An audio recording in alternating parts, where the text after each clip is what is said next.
MF Economía e Inversiones y el Club de Economía de la Universidad Católica es presentado por Luminotecnia, juntos en cada proyecto. Despacho aduanero José Félix Cacabelos, conocernos es elegirnos. Taxit, factografía y Taxit se encarga del resto. Maspar nuestra semilla, genética nacional con calidad comprobada.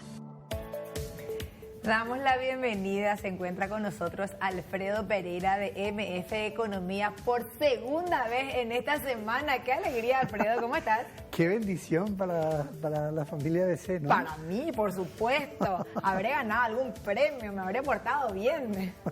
Alfredo, ¿qué tal? Muy bien, saludo a la teleaudiencia y es una alegría porque hoy nuevamente tenemos este bloque que lo hacemos en conjunto con ABC y con el Club de Economía donde... Y algo, hoy sí podemos decir algo con mucha alegría porque en este bloque sí vamos a tener por primera vez una economista que también nos va a mostrar lo que fue el desarrollo de su tesis. Claro, hay muchas economistas mujeres, no todas nomás vienen a los programas, no todas son mediáticas, de hecho que son espacios que las mujeres hemos ido ganando con el correr del tiempo. De hecho en la nacional, en el último censo, en la carrera de economía, era 57% mujeres, 43% varones. La pregunta es cuántas de esas mujeres llegan a ocupar cargos de responsabilidad. Ahí está la cultura que nosotras queremos cambiar, porque hay capacidad, hay inteligencia, así que cuídense. No, totalmente. Pero paréntesis, totalmente. Damos la bienvenida justamente a dos economistas jóvenes, de esos que van a venir a cambiar, a plantear ideas innovadoras para nuestro país, para justamente poder reducir nuestros índices de pobreza. Y doy la bienvenida a Ana Laura Villalba y a Sebastián Acuña, que ya están aquí conmigo. Bienvenidos. Gracias. Ellos van a hablar con nosotros en el siguiente bloque. Por lo pronto le vamos a dejar ahí y vamos a regresar con Alfredo porque queremos hacer una introducción de los números macroeconómicos que tenemos de pobreza en nuestro país, que hoy tenemos dos formas de medición de la pobreza, porque hay gente que tiene un cierto nivel de ingreso monetario, pero que no tiene acceso a la educación, no tiene acceso a la salud, no tiene baño moderno, entre comillas, y que vive en una zona inundable, es decir, un montón de otras situaciones sociales que van más allá de lo estrictamente monetario. Así que, Alfredo, en tus manos. Y tal como vos mencionás, simplemente la idea es poder introducir a la teleaudiencia para después poder adentrarnos en lo que es la tesis de estos dos flamantes economistas. Y queremos empezar en el primer gráfico así de manera breve y rápida, digamos. Esto un poco para que la audiencia pueda ver. Nosotros siempre decimos cuando uno agarra un año y habla de porcentaje, uno está viendo una foto. Cuando uno quiere hacer un análisis económico es siempre mejor ver la película que una sola foto. Y acá en esta evolución del año 98 hasta el año 21 vemos lo que es prácticamente la pobreza en el Paraguay. En los colores amarillos vemos la línea de pobreza y acá hablamos, como bien lo mencionó Gladys, lo que es la pobreza monetaria, es decir, básicamente a través del Instituto Nacional de Estadística se calcula lo que es una canasta de consumo, es decir, alimentos y servicios que se consideran básicos para una vida digna.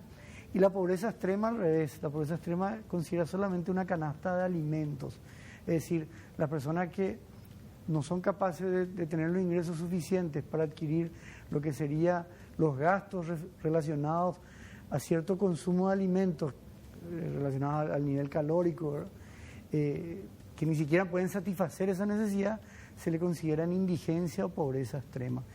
Y creo que es importante ver estos números porque muestran una evolución. La evolución desde el 98 estamos viendo acá. Interesante. A ver, hay como que un mito también, Alfredo y audiencia, de que cada vez hay más pobres.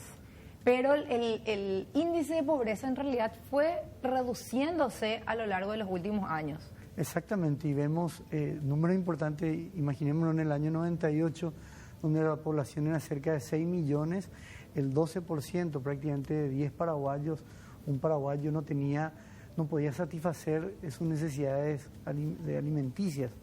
Y en cambio vemos como eso ha ido evolucionando positivamente y vemos que el año pasado la pobreza en total es un 27%, del cual 23% está sobre se encuentra en una situación de pobreza y un 4%, digamos, en una situación de pobreza extrema. Para que calculemos... En cantidad de personas. Podemos decir que en pobreza, digamos, 3 de cada 10 paraguayos viven más o menos en una situación de pobreza y 1 de cada 20 se encuentran en situación, digamos, de pobreza extrema. Y en el siguiente gráfico podemos tener un número más preciso para entender lo que hace, digamos, entonces el Instituto Nacional de Estadística actualiza a través del índice de precio del consumidor todos los años el precio y la variación, digamos, de esos elementos que forman tanto la canasta de consumo como la canasta básica alimentaria. Y vemos que para la línea de pobreza monetaria de una persona es 771.000 lo que está considerado hoy. Por persona, no por familia. Persona, exactamente. Entonces ahí decimos, pucha, con un sueldo mínimo yo estoy en la pobreza, no se puede pagar nada. Claro, si en tu hogar vos sos la única persona que trae un ingreso, en tu hogar son 4, y vos traes sueldo mínimo, 2.300.000, etcétera, por supuesto que hacer dividido 4, el ingreso por persona va a ser 500.000, sí, va a estar en la línea de pobreza. Por eso es muy importante acá que se mide todos los ingresos de un hogar para después determinar cuántos paraguayos, digamos, están bajo esa línea.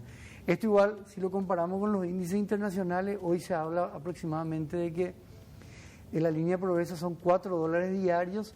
Esto equivaldría prácticamente al tipo de cambio hoy, 820.000 guaraníes, y acá la línea de pobreza extrema es $2,50. O sea, aquí también sería cerca de 400.000 guaraníes. Más o menos relativamente. Estamos ahí.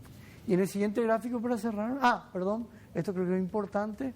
Estamos hablando de eso, 3.086.000 guaraníes por hogar, es decir, 4 integrantes, multiplicando 731.000 por 4.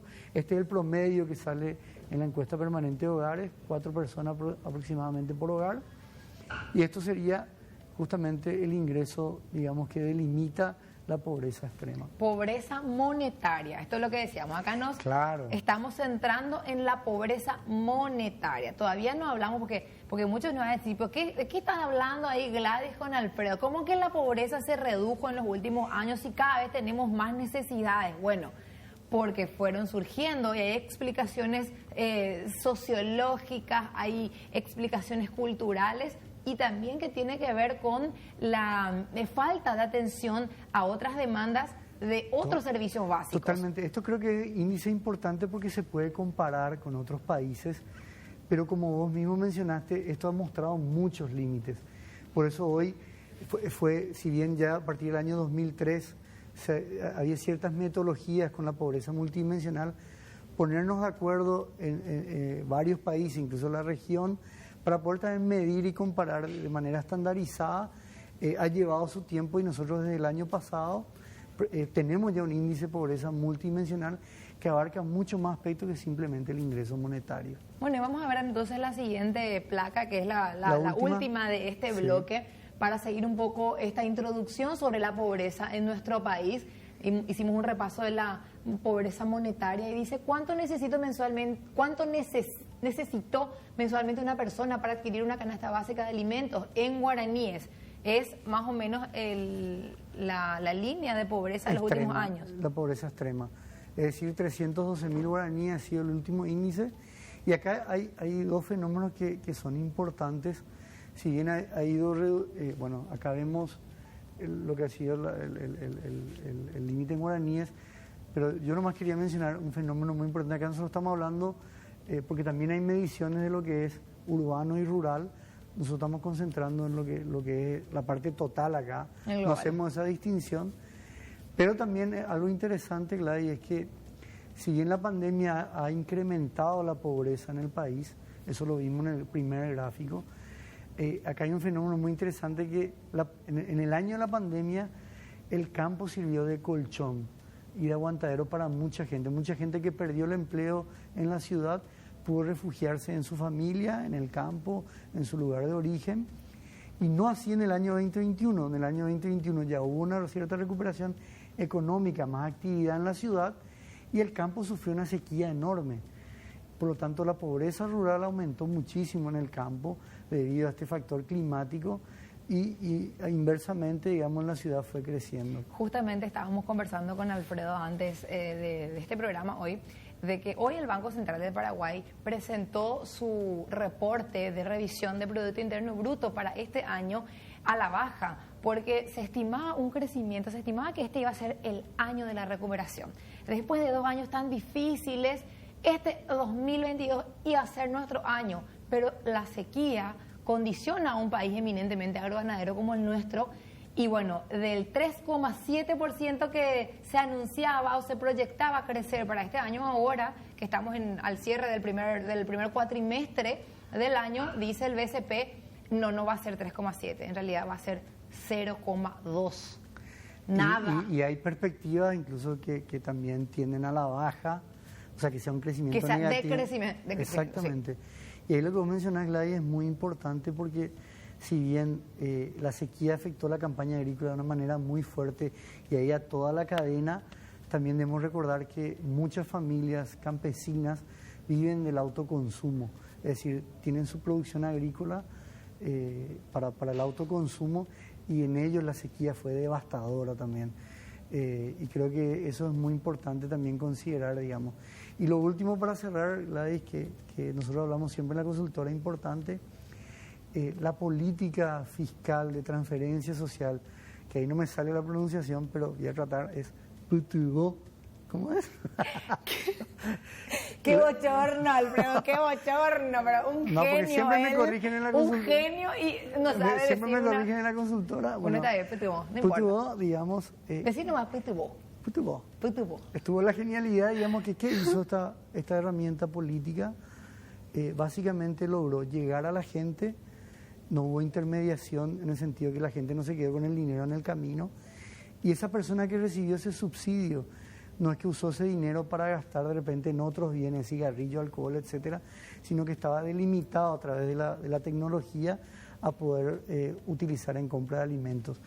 Eso permitió, digamos, que también la pobreza extrema no haya crecido y los estudios económicos, las estimaciones hablan que podría haber crecido un 3% más, o sea, hoy estaríamos en un 30% si no fuera en ese momento la medida. Por lo tanto, hoy vemos cómo la tecnología y una buena política fiscal eficaz, cuando el gobierno quiere hacer bien las cosas, lo puede hacer. Yo te cuento, para irnos a la pausa, un testimonio cortito de cómo se organizaba una lideresa social en un sector vulnerable de la ciudad de Luque, la señora Graciela Prieto. Ella le organizaba a todo su barrio, ella vive en un asentamiento de Luque, con casitas precarias, sin los servicios básicos, la pobreza multidimensional. Juntaba los PTUO de todos, hacían una compra grande todos juntos y hacían ollas populares. Increíble. Para el barrio. Presidenta de la República. Sí, eso es justamente el reflejo de esto que está mencionando, ponerle rostro a esto que está mencionando Alfredo. Y que la economía es una ciencia social.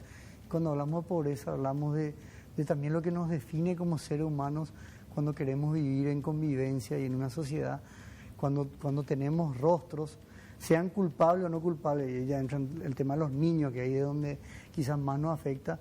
Yo creo que como sociedad estos instrumentos y estos datos y analizar y estos estudios creo que nos permiten tanto al sector privado, a las personas, a la sociedad civil, pero también a las autoridades, digamos, a tomar medidas, porque claramente también todo eso también nos condiciona y podemos decir que también nos afecta y nos define el tipo de sociedad que nosotros también queremos vivir. Bueno, esto es una introducción, vamos a tener en el próximo bloque a dos economistas jóvenes, se defendieron su tesis este año y bueno, queremos compartir también con nuestra audiencia un poco de este trabajo que hace la academia, que es el aporte social también y que en el futuro esperamos que estos economistas también vayan contribuyendo al crecimiento económico de nuestro país. Ellos son Ana Laura Villalba y Sebastián Acuña, están aquí con nosotros y en el próximo bloque ya vamos a conocer sus trabajos.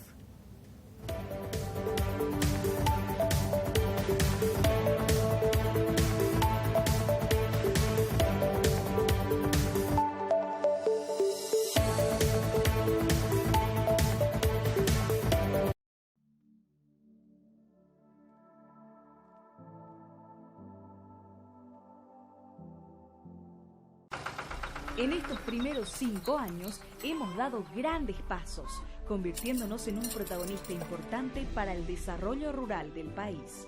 Cada socia es una pieza clave y la fuerza que nos impulsa a seguir creciendo, gracias a cada persona que forma parte de ella, parte para que nuestros objetivos se vuelvan realidad. Con Copar, 5 años siendo actores de la economía real.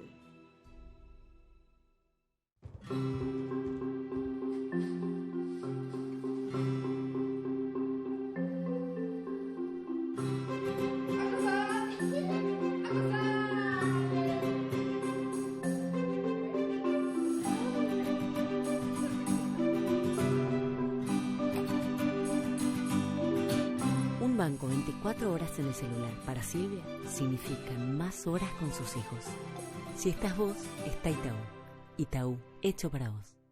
En Paraguaño todos nos conocemos. Si no, preguntarle a los González. Como por ejemplo Pili González, que le puso la misma playlist a sus plantas que Anita González. Hay público para todo, ¿eh? ¡Vamos! ¡Sale challenge! ¿Esa pibe es Lía González? No, con Lali González. ¿Y ese pasito? Mejor pasar a otra cosa, Lali. Mira un peliculón que puedes retroceder las veces que quieras con Flow. El mismo que compartió Ari González antes de ir a jugar. Que está jugando con Nico, que es García, pero que está castigando en línea 4 González gracias a la fibra óptica más rápida del país. Y la prima de Ari suspira, pero no por Nico, sino por el último capítulo de su serie que se acaba. Parece que hay un jefe. Mejor buscar la cena de la pizzería del tío Beto González. 2 familiares, por fin. Nos conocemos todos y ahora estamos mucho más conectados. Conexión adentro, conexión afuera, conexión total. Si al príncipe o la princesa le duele la pancita, salud protegida. Si la fiebre ya es alta o nos duele la cabeza, ¿qué hacemos? Salud protegida. Si siento algún dolor o enfermedad que me angustia, mi salud necesito. Para mí y mi familia yo tengo salud protegida. Salud protegida. Salud protegida.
En estos primeros 5 años hemos dado grandes pasos, convirtiéndonos en un protagonista importante para el desarrollo rural del país. Con Copar, 5 años siendo actores de la economía real.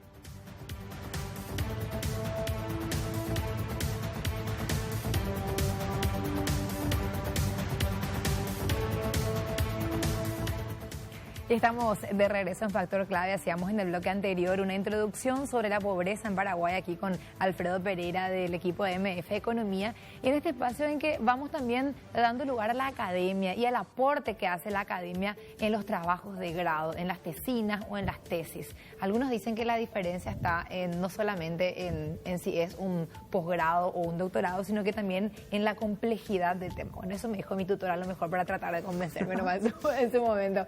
Queremos queremos dar la bienvenida ahí, sí, ya están con nosotros y listos para mostrarnos su trabajo de grado, Ana Laura Villalba y Sebastián Acuña. Ana Laura, bienvenida, ¿cómo estás? Súper bien, un gusto, feliz de estar acá.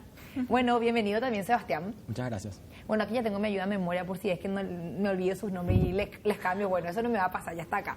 Cuéntenos, por favor, si ya el micrófono es todo de ustedes para mostrar a la audiencia este trabajo. Ellos nos prepararon una presentacioncita que vamos a compartir ahora con la audiencia. Nuestro trabajo final de grado se basó en la caracterización de la situación socioeconómica de los pobladores de asentamientos populares del Departamento Central durante el periodo 2013 a 2017. Siguiente placa. Bueno, el planteamiento principal de nuestra investigación es primeramente entender qué es un asentamiento urbano, también conocido como un asentamiento popular. Básicamente, un asentamiento urbano es una zona geográfica donde personas en situación de pobreza se instalan, donde instalan su vivienda, donde instalan su vida, debido a numerosos factores, entre ellos principalmente la falta de acceso a las zonas urbanas y a las grandes ciudades. Como ya habían hecho numerosos estudios anteriores de organismos internacionales, la ONU, por ejemplo, sí destacan que estos asentamientos urbanos se caracterizan más bien por la falta de acceso a los servicios básicos. También esta población está más afectada por distintas vulnerabilidades, falta de acceso a los servicios básicos, como ya había mencionado, o también falta de acceso a la salud o falta de acceso a la educación. Y ahí, Sebastián, quizás sí. una pregunta. Generalmente, en la idea que uno tiene cuando uno habla de asentamiento, por lo general pensamos gente que invade tierras. ¿Cómo eso vieron ustedes en el estudio? Sí, ese tema es algo vidrioso, no hay mucha información acerca de qué exactamente es un asentamiento popular. Muchos creen que un asentamiento es directamente un terreno ocupado, no necesariamente es así. Hay muchos asentamientos que ya están organizados, que ya tienen titularidad, que las propias familias residentes de esos asentamientos ya son dueños de esa parcela de terreno que les corresponde. Entonces, hay ciertos mitos, digamos, desde ese punto de vista. No necesariamente es un terreno ocupado de forma ilegal, sino que puede ser también un asentamiento organizado, con titularidad y todo lo demás. Justamente es uno de los problemas principales acá, de que no está todavía muy delimitado o bien definido por parte del INE, por ejemplo. Es un problema importante y generalmente no se les tiene en cuenta dentro de los censos o dentro de la misma EPH. Es por eso que no hay mucha información acerca de estos asentamientos, no hay mucho conocimiento aún. Nuestro sujeto de estudio fueron los pobladores de asentamientos populares y las personas en situación de pobreza ya caracterizadas en la EPH durante el periodo 2013-2017. El lugar de investigación fue el Departamento Central en Paraguay. Siguiente placa. Bueno, había mencionado Ana Laura justamente el tema de por qué incluimos las personas ya caracterizadas en la EPH. Un tema principal es que se considera que las personas que viven en los asentamientos se encuentran en situación de pobreza, pero no se sabe exactamente cuál es ese nivel de pobreza. O sea, qué tan, por decirlo rápidamente, qué tan pobre es. Realizamos una comparación con las personas que se encuentran por debajo de la línea de pobreza extrema ya caracterizadas en la EPH y tenemos esta principal diferencia en cuanto a la comparación del ingreso promedio mensual per cápita. Una persona promedio de un asentamiento gana 1.429.000. Esto sería una sola persona, es per cápita, y una persona ya caracterizada por la EPH que está por debajo de la línea de pobreza, o sea, lo que se considera la línea de pobreza, un promedio de solamente 284.000. O sea, podemos ver, Sebastián, que en promedio, por lo menos la gente per cápita, digamos, o sea, por persona, gana por encima incluso de lo que está estipulado como pobreza monetaria, ¿no? Sí, exactamente. Sí. Pero justamente algo a recalcar, como habías mencionado en el bloque anterior, de que esto es per cápita, no sabemos cuántos miembros componen la familia.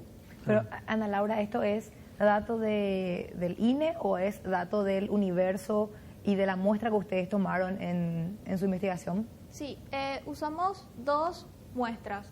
Tenemos los asentamientos que nosotros tomamos la información de una organización que se llama Techo Paraguay, que trabaja en lo que son los asentamientos populares en nuestro país, y lo que es por debajo de la línea de pobreza extrema, nosotros usamos la información que tiene el INE en la EPH. Ya. Muy bien, vamos a avanzar entonces en esta explicación también del trabajo de grado de estos dos flamantes economistas que nos acompañan en la tarde de hoy. Acá podemos ver una comparación entre los años de estudio y el sector laboral. Se puede ver que en su mayoría las personas que se encuentran viviendo en los asentamientos llegan hasta la educación primaria, siendo esto un 42%. Se ve una gran deserción escolar porque en la educación terciaria, que sería la educación superior, solo el 5% termina de todos los pobladores que nosotros analizamos en los asentamientos. Esta deserción también se ve cómo afecta en el sector laboral, ya que el capital humano no está bien formado, no está bien calificado. Entonces ahí en el sector laboral podemos ver que es mayor el sector informal en comparación con el sector formal. Un 87,3% de las personas que viven en los asentamientos se dedican a lo que es el sector informal, frente a un 12,7% en el sector formal. Bueno, vamos a avanzar entonces. Pedí nomás, Sebastián o Ana Laura, pidan nomás para avanzar si es que ya terminaron esa partecita. Sí, y uniendo lo que había mencionado Ana Laura en cuanto al sector informal, y acá haciendo también hincapié en cuanto a los ingresos, podemos ver que obviamente hay una diferencia de los ingresos entre el sector formal y el sector informal. Entonces, pues, obviamente hay distintos factores que llevan, puede ser la educación, el acceso a las oportunidades laborales, justamente. Obviamente sabemos que en el sector formal lo más probable es que tengan, obviamente, ingresos más altos, que llegan ya a casi los 2 millones. Y en el sector informal, que son ingresos un poco más bajos, de 1.363.000 en promedio mensual, hay que tener en cuenta acá de que estos ingresos, al ser un trabajo informal, estos ingresos pueden variar. O sea, estos no son ingresos fijos, esto puede variar de acá. O sea, un residente de un asentamiento puede hoy ganar ese monto, pero al día siguiente, debido a que no tiene trabajo, puede tener un ingreso mucho menor o inclusive un ingreso nulo. Si puede pasar a la siguiente placa. Y justamente también resumiendo el tema de ingresos promedios con los años de educación que habíamos mencionado, podemos ver de que ese 5% de las personas que sí llegan a una universidad, a una educación superior a la universidad, ya tienen unos ingresos mucho más superiores a lo que a las personas que terminan el colegio. Podemos ver un aumento del 54,5% inclusive. Claro, quizá para la audiencia ver que prácticamente una persona que llegó hasta el colegio nomás percibe en promedio 1.447.000, en comparación la diferencia es casi 100.000 con la persona que nunca asistió a la escuela. En cambio, la persona que va a la universidad prácticamente es casi el doble, digamos. O sea, un 54% más. Claro, permite entonces el nivel de estudios acceder a trabajos mayor remunerados, con remuneración un poco más interesante, digamos, porque, a ver, tampoco es la panacea, ¿verdad? Estamos hablando de sueldo mínimo, pero de todas maneras hay una diferencia entre eso y la gente que no llegó a terminar sus estudios básicos. Sí, quizá hay nomás, como en el año 2017 el sueldo mínimo de ese año era 1.800.000, rondaba esa cifra, para actualizar, digamos. Sí. La siguiente placa, podemos pasar. Bueno, y justamente para dar un cierre y un resumen, que el promedio de ingresos de estas personas residentes en asentamientos populares esté por encima de lo que sería el umbral de pobreza, no necesariamente significa que están en una situación mejor, que están fuera de esa situación de pobreza, sino que, como se había mencionado, la pobreza es multidimensional. En cuanto a estándares monetarios, sí está por encima, pero esa situación de pobreza puede estar causada por distintos otros factores: el acceso a la educación, el acceso a los servicios básicos, acceso a la salud y demás. Podemos ver justamente de que el nivel, o sea, los ingresos según la educación, obviamente hay una cierta relación en ese caso. El nivel universitario, los que llegan a un nivel superior, los ingresos son son mayores. Y también destacar la alta tasa de informalidad en el mercado laboral, que llega justamente casi al 90%, que es justamente algo que uno de los factores también dentro de esa situación de pobreza.